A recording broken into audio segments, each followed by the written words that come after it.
الله الرحمن الرحيم. الحمد لله نحمده ونستعينه ونستغفره ونؤمن به ونتوكل عليه ونعوذ بالله من شرور أنفسنا ومن سيئات أعمالنا. من يهده الله فلا مضل له ومن يضلله فلا هادي له. ونشهد أن لا إله إلا الله وحده لا شريك له. ونشهد أن سيدنا ومولانا محمدا عبده ورسوله. أما بعد، عن معاذ بن جبل رضي الله تعالى عنه أن رسول الله صلى الله عليه وسلم لما بعثه إلى اليمن خرج معه رسول الله صلى الله عليه وسلم يوصيه: معاذ راكب على راحلته ورسول الله صلى الله عليه وسلم يمشي تحت راحلته.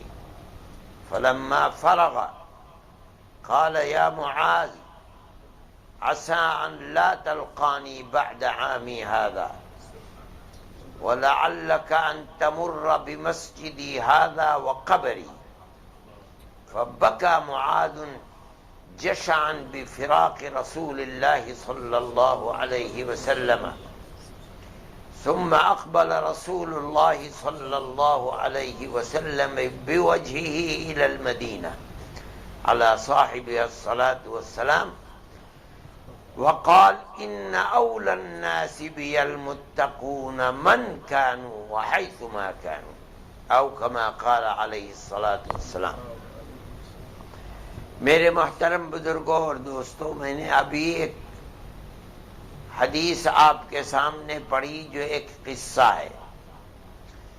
نبی کریم علیہ الصلاۃ والسلام جزیرۃ العرب پر جب اسلام کی حکومت ہو گئی اور یمن تک اسلام کے حلقہ بگوش بن گئے، تو آپ نے ان لوگوں کی تعلیم کے لیے اپنا امیر، یوں کہیے گورنر بنا کر حضرت معاذ بن جبل رضی اللہ تعالی عنہ کو بھیجا. جب وہ مدینہ منورہ سے نکلنے لگے تو کیا واقعہ پیش آیا اس کو اس حدیث میں بتا رہے ہیں. جب آپ نے مجھے رخصت کیا تو تنہا بس السلام علیکم وعلیکم السلام اور مصافحہ کر کے بھیج دیتے، ایسا نہیں کیا، بلکہ آپ کے ساتھ ساتھ مدینے کی آبادی سے باہر نکلے اور نصیحت کرتے ہوئے نکلے کہ تم جاؤ گے تو اہل یمن کے ساتھ تمہارا معاملہ کس طرح کا ہونا چاہیے، تم تعلیم کس طرح سے دو گے. فرماتے ہیں کہ مجھے حکم دیا، میں سواری پر سوار تھا اور آپ نیچے پیدل چل رہے تھے اور نصیحت کرتے ہوئے چلتے رہے. جب نصیحت سے فارغ ہو گئے تو مجھ سے فرمایا: معاذ، ہو سکتا ہے کہ تم اس سال کے بعد پھر مجھے کبھی نہ دیکھ سکو، اور اے معاذ، ہو سکتا ہے کہ اب جب تم آؤ تو میری اس مسجد اور میری قبر کے پاس سے تم گزرو گے، میں تمہیں نہیں ملوں گا.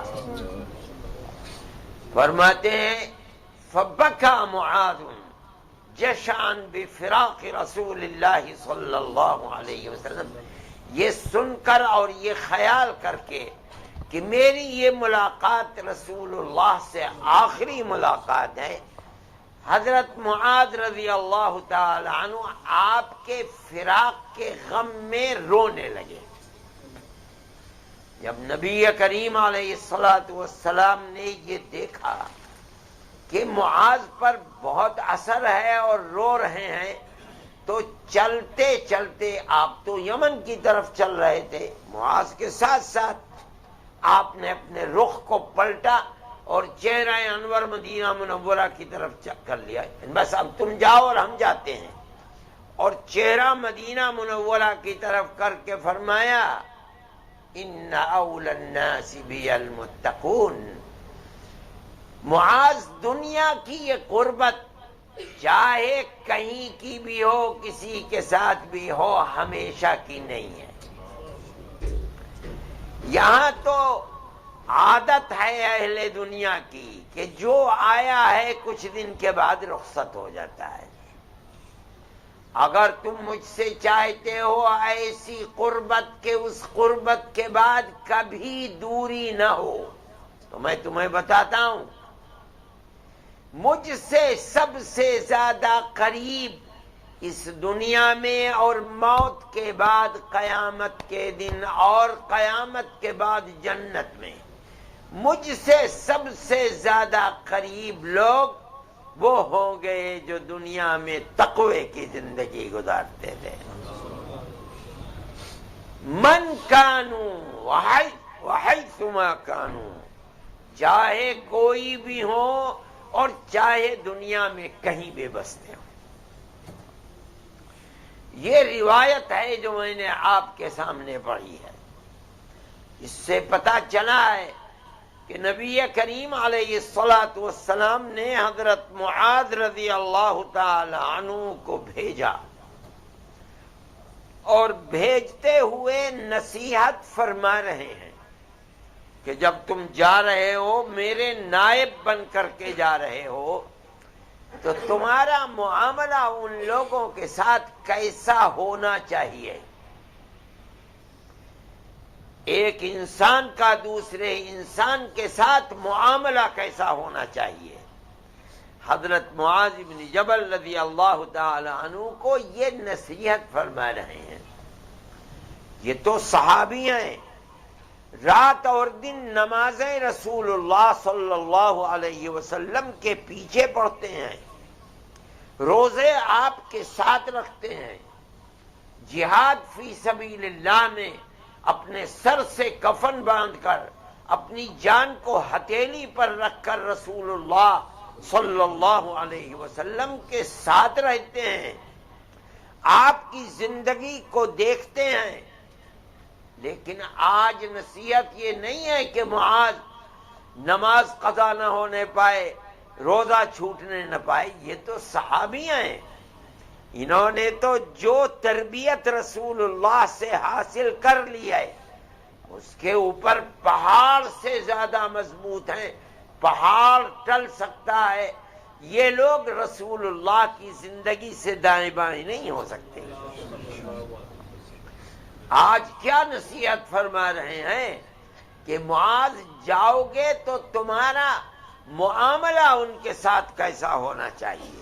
نصیحت یہ ہے، تم ان کو بلاؤ گے کس چیز کی طرف؟ تم دین کو پیش کیسے کرو گے؟ تم ان کے ساتھ اٹھنا بیٹھنا، اپنے معاملات کس طرح کے رکھو گے؟ یہ نصیحت فرما رہے ہیں۔ اور اس کے بعد یہ فرماتے ہیں کہ اب میرا آخری وقت ہے۔ کیا مطلب ہے؟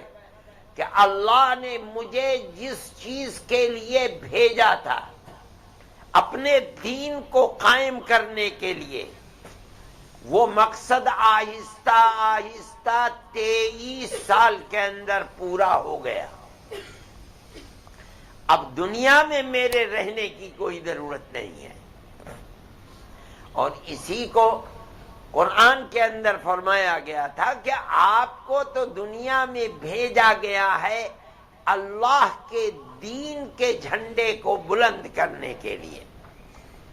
جب آپ نے یہ دیکھ لیا کہ مکہ فتح ہو گیا، اللہ کا گھر جہاں غیر اللہ کی پرستش ہوتی تھی، اللہ نے اس گھر کو غیر اللہ، شرک و کفر سے آزاد کر دیا، اور فتح مکہ ہو گیا، اور لوگ فوج در فوج دین کے اندر داخل ہونے لگے، اسلام کو قبول کرنے لگے۔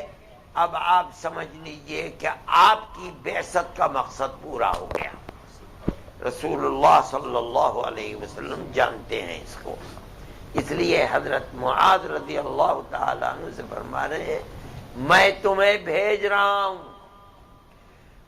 خوب سمجھ لو کہ یہ میری تمہاری ملاقات آخری ملاقات ہے. اب جب آؤ گے تو میں نہیں ملوں گا، ہاں میری اس مسجد اور میری قبر کے پاس سے تم گزرو گے. لیکن حضرت معاذ رضی اللہ تعالی عنہ پر یہ پہاڑ بن کر بجلی کی طرح گر رہی ہے کہ اب میری یہ ملاقات رسول اللہ صلی اللہ علیہ وسلم سے آخری ملاقات ہے. لیکن اللہ کے نبی کی ہدایت ہے کہ جاؤ، اس لیے معاذ جا رہے، یہ نہیں کہا کہ یا رسول اللہ میں آپ کے فراق کو برداشت نہیں کر سکتا، میں نہیں جاؤں گا یمن. کیسے آپ کو چھوڑ کر کے جاؤ؟ اب آپ سے ملاقات نہیں ہوگی؟ نہیں، آپ کا حکم ہے، میں جا رہا ہوں.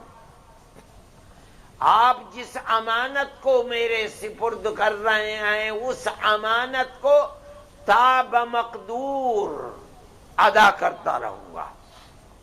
لیکن نبی کریم علیہ الصلوۃ والسلام جب ان کے رونے کو دیکھتے ہیں تو فرماتے ہیں کہ معاذ، دنیا کی کوئی ملاقات ایسی نہیں ہے جو اپنے اندر ہمیشگی رکھتی ہو. یہاں تو جس سے بھی ملاقات ہوئی ہے 2 دن کی ہے، 10 دن کی ہے، سال کی ہے، 2 سال کی ہے، 50 کی ہے، 100 کی ہے، پھر اس کے بعد فراق ہو نہیں ہونا ہے.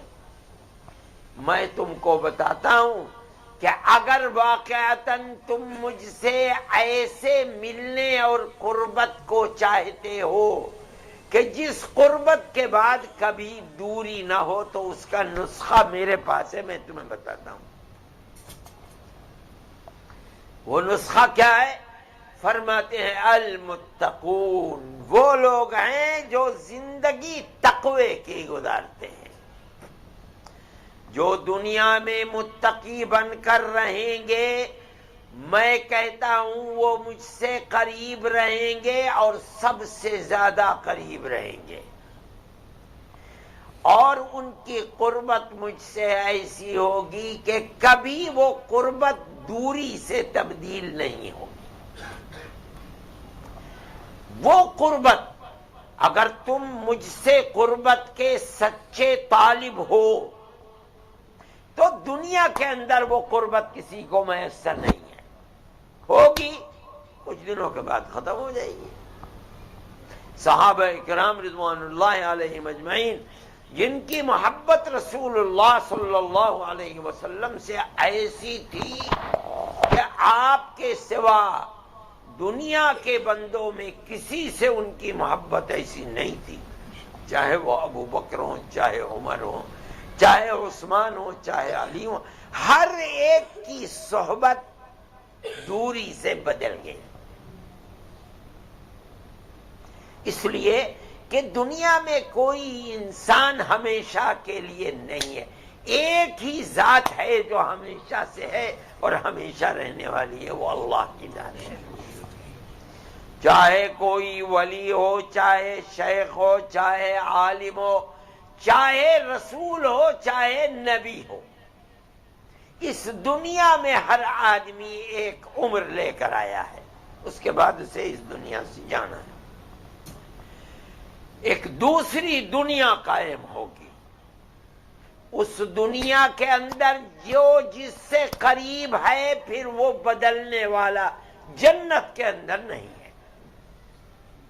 اللہ کا نبی اسی کو فرما رہے ہیں کہ اے معاذ، اگر تم یہ چاہتے ہو کہ مجھ سے قریب رہو سب سے زیادہ، ایسی قربت جو کبھی دوری سے نہ بدلے، تو میں تمہیں بتاتا ہوں تقوی کی زندگی کو اپناؤ. اگر تم متقی بن کر دنیا میں رہو گے تو میں آج آخرت سے پہلے اسی دنیا میں تمہیں بشارت دیتا ہوں کہ تم مجھ سے سب سے زیادہ قریب رہو گے. یہ میرا ایک ضابطہ ہے دیا ہوا تمہیں اصول، کہ مجھ سے سب سے زیادہ قریب ایسا قریب جس کی قربت کبھی بدلے گی نہیں۔ کون ہے؟ المتقون، من کانوا، چاہے جو بھی ہوں، عرب میں ہوں، عجم میں ہوں، آج ہوں، آج سے 1000 سال کے بعد ہوں، دولت مند ہوں، فقیر ہوں، بادشاہ ہوں، رعایا ہوں، شہر کے رہنے والے ہوں، دیہات کے رہنے والے ہوں، اس سے کوئی بحث نہیں، مرد ہوں، عورت ہوں، جو بھی ہے، من کانو، چاہے کوئی بھی ہو، کسی برادری سے تعلق رکھتے ہوں، کسی قبیلے کے لوگوں، کسی کی کوئی صرف ایک خصوصیت ہے، متقی ہوں۔ پھر وَحَيْثُ مَا كَانُوا، چاہے دنیا کے کسی بھی ملک میں آباد ہوں۔ یہ نہیں ہے کہ میری قربت مدینے والوں کو حاصل ہوگی، مکے والوں کو حاصل ہوگی، یمن والوں کو نہیں ہوگی، ہانگ کانگ والوں کو نہیں ہوگی، ہندوستان پاکستان والوں کو نہیں۔ اللہ کا نبی فرماتا ہے چاہے جہاں آباد ہو، اگر میری قربت چاہتے ہو تو صرف ایک ہی شرط ہے، تقوی کی زندگی۔ جو دنیا میں متقی بن کر رہے گا وہ میری قربت کا حقدار بنے گا، ایسی قربت کہ اس قربت کے بعد کبھی دوری نہیں ہوگی، اور وہ تو جنت ہے۔ میرے بھائی، متقی کہتے کس کو ہیں؟ اور متقی، تقوی اتنی بڑی چیز ہے، قرآن کہتا ہے اعدت للمتقین، ہم نے جنت کو بنایا، جنت بنائی گئی ہے متقیوں کے لیے۔ اللہ اکبر، یہ جنت حقدار اس کے متقی ہیں۔ دوسری جگہ فرماتے ہیں تلک الجنت التی نورث من عبادنا من کان تقیا، یہ جنت جو ہم نے بنائی ہے، اور کیسی جنت ہے، اللہ اکبر، اس دنیا میں تو اس کا تصور بھی مشکل ہے۔ وہ جنت ہم نے ان اپنے بندوں کے لیے بنائی ہے جو دنیا میں متقی ہو کر، متقی بن کر زندگی گزارتے ہیں۔ یہ اتنی بڑی چیز جس کو تقوی کہا جا رہا ہے، اللہ نے جنت انہی لوگوں کے لیے بنائی ہے۔ رسول اللہ فرما رہے ہیں کہ میری محبت، اور جو شخص مجھ سے قربت کا طالب ہے، اور ایسی قربت کہ وہ قربت کبھی تبدیل نہیں ہوگی، وہ اس کو حاصل ہوگی جو متقی۔ تو سوال پیدا ہو، تقوی ہے کیا چیز؟ دیکھو، عربی زبان کے اندر تو تقوی کہتے ہیں ان تجعل بینک و بین ما تخاف تقاتا تقیک منہ، جس چیز سے تجھے ڈر لگتا ہے،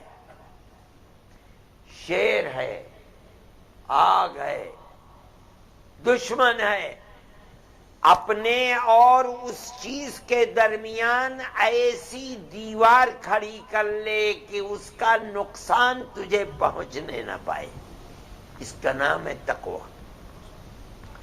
شیر سے ڈر لگتا ہے، اپنے اور شیر کے درمیان ایسی خندق کھود لے یا ایسی دیوار بنا لے کہ شیر تجھے حملہ کر کے چیر پھاڑ نہ سکے، یہ تقوی ہے۔ آگ سے ڈر لگتا ہے، اپنے اور آگ کے درمیان میں ایسی دیوار کھڑی کر لے کہ آگ تجھ تک نہ پہنچ سکے، اس کو تقوی کہتے ہیں۔ اب اللہ کہیں فرماتا ہے تقوی کو اختیار کرو، یہ اصطلاح ہے اسلام کی۔ تقوی کسے کہتے ہیں؟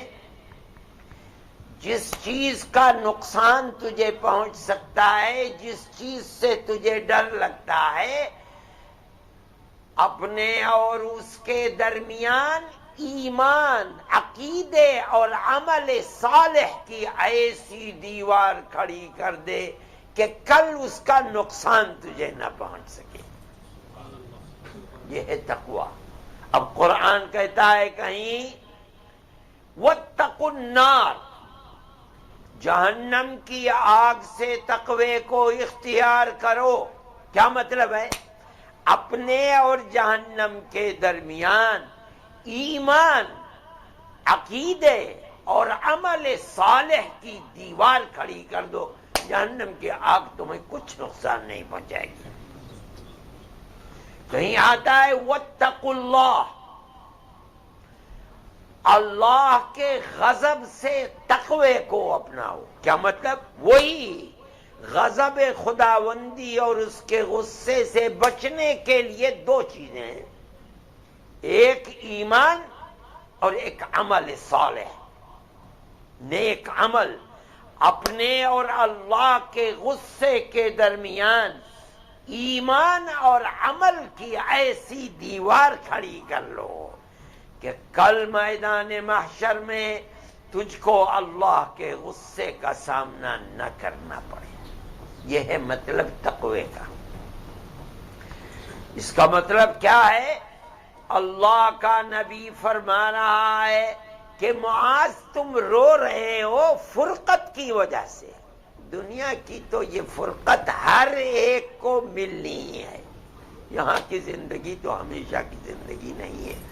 اگر تمہارے دل کے اندر مجھ سے سچی محبت ہے اور تم یہ چاہتے ہو کہ مجھ سے ایسی قربت تمہیں میسر ہو کہ وہ قربت کبھی بدل نہ سکے فراق سے، تو بس ایک ہی نسخہ ہے. وہ نسخہ ہے کہ اپنے ایمان کی حفاظت کرو اور عمل صالح کی دیوار کو چنتے رہو. اگر تم نے موت کے وقت تک اپنے ایمان کی حفاظت کر لی اور برابر رات اور دن عمل صالح کرتے رہے، برائیوں سے بچتے رہے، تو یاد رکھو میں تمہیں آج دنیا میں بشارت دے رہا ہوں کہ کل جنت میں تم مجھ سے اتنے قریب ہوگے، سب سے زیادہ قریب ہوگے، اور ایسی قربت جو پھر کبھی فراق سے بدلے گی نہیں. نبی کریم علیہ الصلوۃ والسلام کا یہ ارشاد ہے. اس کا مطلب ہے کہ متقی کبھی وہ آدمی نہیں ہو سکتا جس کے پاس ایمان نہیں ہے. متقی وہ آدمی کبھی نہیں ہو سکتا جس کے پاس عمل صالح نہیں ہے. متقی وہ آدمی نہیں ہو سکتا جو گناہوں سے پرہیز نہ کرتا. ہر مومن کے لیے بشارت، اگر سچی محبت ہے رسول اللہ سے، اگر تمہارے دل کے اندر یہ جذبہ ہے کہ تمہیں رسول اللہ سے قربت حاصل ہو جائے، تو اللہ کا نبی تو فرماتا ہے ایسی قربت جو قربت کبھی جانے والی نہیں ہے، اور کوئی بھی ایسی نعمت جو مل کر کبھی دور نہ ہو، یہ تو جنت ہے. دنیا کی ہر نعمت ختم ہونے والی ہے. الا کل شیء ما خلا اللہ باطل وکل نعیم لا محالۃ زائل. دنیا کی ہر نعمت زائل ہونے والی ہے. ہاں ایسی نعمت جو ہمیشہ رہنے والی ہے وہ تو جنت کی نعمت ہے مومن کے لیے. اللہ کا نبی اسی کو فرما رہا ہے اور ساری امت کو پیغام دے رہا ہے کہ مجھ سے قربت کو اگر چاہتے ہو تو اپنے ایمان اور اپنے عمل کو صالح کرو. ایمان کا کیا مطلب ہے؟ لا الہ الا اللہ محمد رسول اللہ. اللہ کے سوا کوئی اللہ نہیں ہے اور محمد صلی اللہ علیہ وسلم رسول اللہ ہیں. لیکن رسول اللہ جو کہتے ہو ہمارا تو ایمان ہے محمد رسول اللہ، مگر رسول اللہ کا مطلب کیا ہے اس کو سمجھنے کی ضرورت ہے۔ جب ہم نے مان لیا کہ حضرت محمد صلی اللہ علیہ وسلم رسول اللہ ہیں، اس کا مطلب کیا ہے؟ اس کا مطلب ہے کہ ہمارا عقیدہ ہے دل سے دماغ سے کہ حضرت محمد صلی اللہ علیہ وسلم کی زبان مبارک سے جو بات نکلی وہ حق ہے۔ کیوں؟ اس لیے کہ رسول اللہ ہے، رسول اللہ کی زبان سے غلط بات نہیں نکل سکتی۔ رسول اللہ نے جو عمل کیا وہ حق ہے، رسول اللہ غلط کام نہیں کر سکتا۔ رسول اللہ نہ غلط بات کہہ سکتا ہے، نہ رسول اللہ غلط کام کر سکتا ہے۔ کیوں؟ اس لیے کہ جب ہم نے مان لیا کہ محمد رسول اللہ ہے، اس کا مطلب ہے کہ آپ کی زندگی ہر غلطی سے پاک ہے، نہ آپ کی زبان سے غلط بات نکل سکتی ہے، چاہے ہماری کھوپڑی میں آئے نہ آئے، اس سے کوئی بحث نہیں۔ جب اللہ کے نبی نے فرما دیا تو وہ بات صحیح ہے، جب کسی عمل کو کر لیا وہ عمل صحیح ہے، یہ ہمارا ایمان ہے، ہمارے دماغ میں آئے یا نہ آئے اس سے کوئی بحث نہیں۔ یہ مطلب محمد رسول اللہ کا، اور امت اس پر قائم ہے بنیادی طور پر۔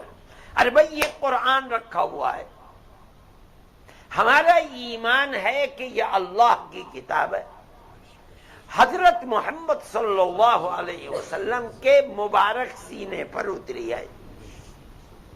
1400 سال سے یہی عقیدہ ہے، ہم اس کتاب کو سر پر رکھتے ہیں، سینے سے لگاتے ہیں، نمازوں کے اندر پڑھتے ہیں، ویسے بھی پڑھتے ہیں۔ یہ بتاؤ کس نے دیکھا ہے کہ یہ کتاب آسمان سے رسول اللہ پر اتری ہے؟ کوئی دیکھنے والا ہے؟ کوئی تو نہیں ہے۔ لیکن ہمارا ایمان ہے، ہمیں ٹکڑے ٹکڑے کر دو، جان سے مار دو، ہم یہی کہیں گے کہ یہ اللہ کی کتاب ہے۔ کیوں کہیں گے؟ رسول اللہ نے فرمایا ہے کہ اللہ کی کتاب ہے، ہماری آنکھوں نے نہیں دیکھا، ہم نے نہیں دیکھا اتر، ہم مانتے ہیں۔ جیسے آنکھ سے دیکھ کر یقین ہے، اسی طرح رسول اللہ کی زبان سے نکلا یقین ہے۔ بھئی مسلمان کا عقیدہ ہے کہ جب مرے گا قبر کے اندر فرشتے آئیں گے، اٹھائیں گے، کہیں گے من ربک، تیرا رب کون ہے، تیرا دین کیا ہے، اور یہ کون ہے؟ رسول اللہ صلی اللہ علیہ وسلم۔ بھلا بتائیے، ساری دنیا کے ڈاکٹر کہیں گے غلط غلط، مر گیا مر گیا، اب کیسی زندگی؟ اللہ کے نبی نے فرمایا کہ جب لے کر مردے کو چلتے ہیں تو مردہ کہتا ہے قدمونی قدمونی، مجھے جلدی لے کر چلو، جلدی، اگر وہ مومن ہے۔ کیوں؟ اس لیے کہ اللہ کا نبی فرماتا ہے وہ خدا کی رحمت منتظر ہے، قبر میں یہ دیکھ رہا ہے۔ اب ساری دنیا کے ڈاکٹر کہتے مر گیا، اس کی آنکھوں میں تو روشنی آئی نہیں، لیکن ہم مانتے ہیں کہ اللہ کے نبی نے فرمایا، اس لیے ساری دنیا کے ڈاکٹر کہیں نہیں ہوتا، ہم کہتے ہیں حق ہے۔ کیوں؟ رسول اللہ نے فرمایا ہے، اور رسول اللہ ہیں محمد، ان کی زبان سے کوئی بات غلط نہیں نکل سکتی۔ یہ عقیدہ ہے۔ دیکھو ہمارے ہی نہیں، اسلام میں جب سے رسول اللہ آئے ہیں اس وقت سے لے کر آج تک مومن کا عقیدہ یہی ہے۔ ایک دن اللہ کے نبی در دولت سے باہر آئے مکہ معظمہ میں، اور آ کر کے فرمایا کہ بھائی آج تو عجیب واقعہ پیش آیا، میں گھر میں سو رہا تھا، ایک میرے دائنی طرف ایک میرے بائیں طرف، درمیان میں لیٹا ہوا تھا، فرشتہ آیا اور مجھے اٹھایا اور اٹھا کر کے مجھے کعبۃ اللہ میں حتیم میں لا کر کے رکھا، مجھے لٹا دیا، اور لٹا کر کے فرشتے نے میرے سینے کو چاک کیا، میرے دل کو نکالا۔ ان کے پاس چینی کی تشت تھی، چاندی کی تشت تھی، میرے دل کو اس کے اندر رکھا، قریب میں زمزم کا کنواں، وہاں سے زمزم لائے اور میرے دل کو دھویا، اور دل کو دھو کر کے اس کے اندر ایمان و حکمت کو بھرا، اور بھر کر کے پھر میرے دل کو میرے سینے میں رکھا اور اسے سی دیا۔ اور یہ منٹوں سیکنڈوں کا کام ہے۔ اور اس کے بعد کہا یہ براق ہے ایک دم۔ بھئی آج کل تو دل کو نکالتے ہیں یا آپریشن کرتے ہیں، اس کو ہفتے بھر تو کم سے کم رکھتے ہیں، پھر آہستہ، وہ تو فوراً براق تھا، اس کے اوپر سواری پر بیٹھو، مجھے براق کے اوپر بیٹھا دیا۔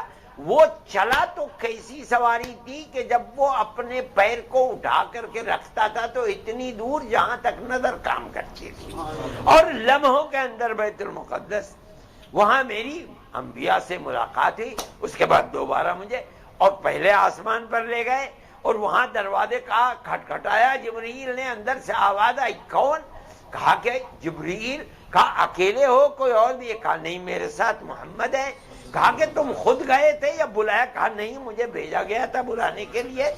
دروازہ کھلا، اس کے بعد دوسرے آسمان پر پھر یہی سوال و جواب، پھر یہی بات، اور دروازہ یہاں تک کہ 7ویں آسمان پر میں پہنچا، اور وہاں اس کے اوپر اللہ سے ملا، اور اللہ نے مجھے 5 نمازیں دے کر کے بھیجا ہے۔ یہ سارا ماجرا ہے، اور یہ لمحوں کے اندر ہو گیا۔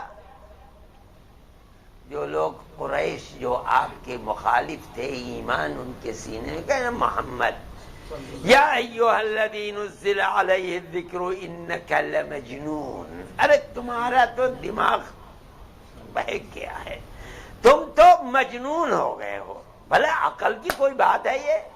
ہمیں یمبو اور جدہ جانے میں صبح سے شام ہو جاتی ہے، رات ہو جاتی ہے، اور تم بیت المقدس، اور بیت المقدس سے آسمانوں میں، اور وہاں سے صبح پوری ہونے سے پہلے تم دنیا میں بھی آ گئے۔ بھلا کہیں عقل کے اندر یہ بات آتی ہے؟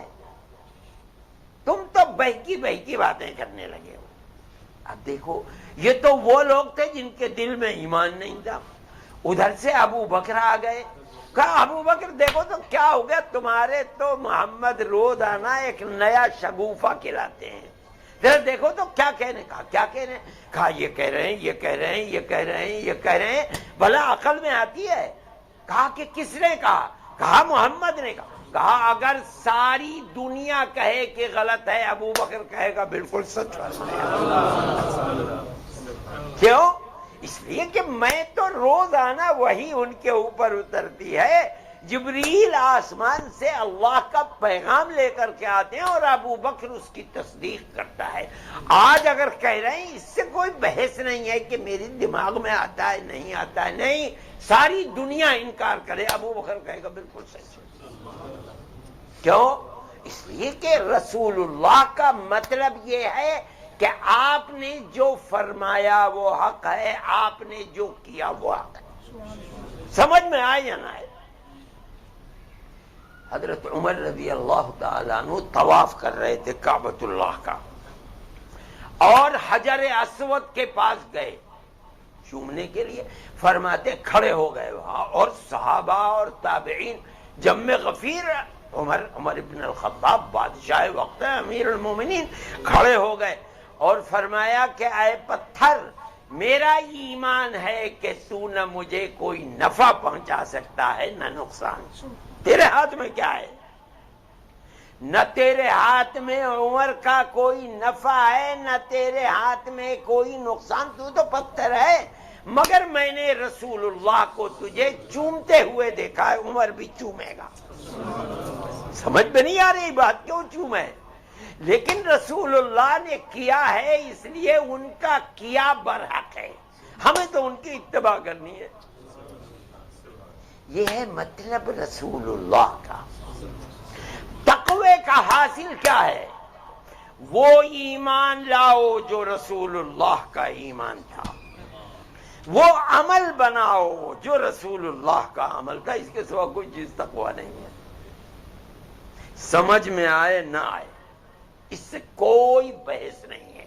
اسلام کے اندر جب غلامی کا توق رسول اللہ کی اپنے گردن میں ڈال لیا، اب اس سے کوئی بحث نہیں کہ کیا ہے، ہمیں کوئی اس سے بحث، رسول اللہ یہ عمل کرتے تھے ہم بھی کریں گے۔